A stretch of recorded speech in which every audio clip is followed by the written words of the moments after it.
What's up, boys? Prerunner Builds here. We got a Prerunner. No, we don't. It's pretty close. No. But hey, I'm gonna give you a walk around like I've been promising. We've done a lot, and so I think it's about time that I show you what all is done to the truck, and we might go rip it afterwards.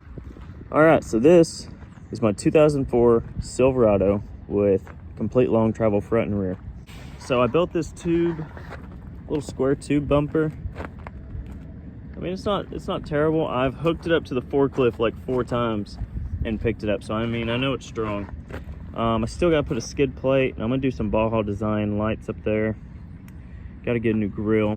This is where it gets interesting. So right here, we have a shock hoop, shock tab. I'm actually going to work on today running some sort of supports from the shock tab down to the frames on either side. Heim upper control arms with a big uni-ball.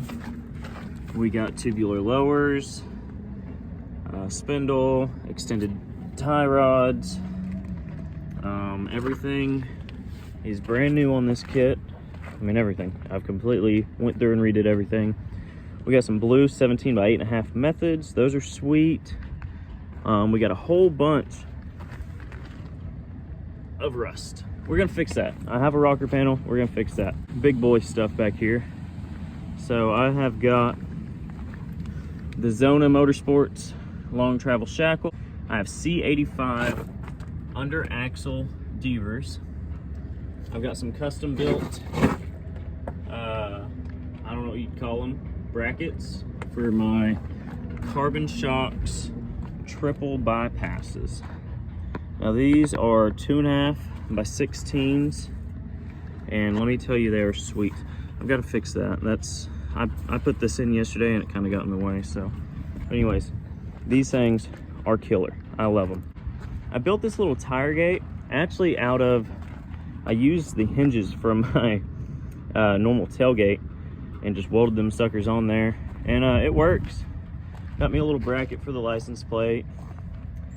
Right here we're gonna do, oops, I suck at camera work. Right here we're gonna put a spare tire mount. Mount a spare tire here. Broken tail light. You know, there's a lot of things that I've been missing out on to get to where I am now on this. I've got to do a lot of trimming on this thing. It's not good, but this is my bed cage. So I kind of messed up a little bit, and I built the bed cage before I got the bypasses. Well, the issue is it is mounted here. It really needs to be mounted about right here. My bypasses are mounted too low, and I'm actually past the first little valve. So any little bump, you instantly hear the click, click, click, click, click, click, you know. So it sounds like shit in the rear, but honestly, it's pretty sweet. It's really, really stiff. I've got this back here right now full of water. Well, it's ice right now, and just a spare, just to add some weight into the rear. Little tube bumper I threw together a long time ago. This was actually the first thing I did to the truck. I've got some more rust down here. I replaced this rocker panel, and here you can see the bracket and everything for the reservoir, my shocks, and these things are sweet. So this is a problem.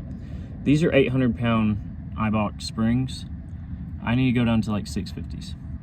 Another problem, this back here, I had boxed towers, and so I had to move some of that stuff, and as you can tell, my brake lines are rubbing on my steering column. And also I've got ABS lines resting on top of my shock tabs. So every bit of feedback, every bump, I feel it in my brake pedal, so we got to fix that. I mean, really, it's pretty simple. So in the front, this is a CST kit that they no longer make. I get about 15 and a half inches of travel up front. In the rear, I don't know. I could probably get about 18, but I think I'm gonna limit it to like 16, 17. I might even be able to get more than that. I don't have it notched. We're not doing a C notch. I'm not worried about it. Fiberglass is gonna be coming in soon. I mean, other than that, I mean, it's a pretty straight truck. It's just missing half the parts. The thing about the truck, okay, I'm 22 years old. I've never done any sort of fabrication work. I don't know anything about suspension other than what I've learned so far. And this is by no means a professionally built truck. I mean, this is something that I've thrown together in a shop, barn, whatever you want to call it, with whatever I have. Scrap, spare parts, limited experience on anything. And so you see these trucks that come out of these shops that are $80,000. This is not one of those trucks. I have roughly about $10,000 into the entire truck. That's including buying the truck, putting a new transmission in it, and then all of this stuff. So it is very budget. I mean, to build a full Prerunner for $10,000 is insane. I mean, of course, I don't have a full roll cage. I don't have an engine cage. It's not linked. I don't have coilover and bypasses up front. I don't have this, I don't have that. But at the end of the day, it's full long travel. It works, and that's it. I mean, she's a beaut. She's a hunk of junk, but she's a beaut.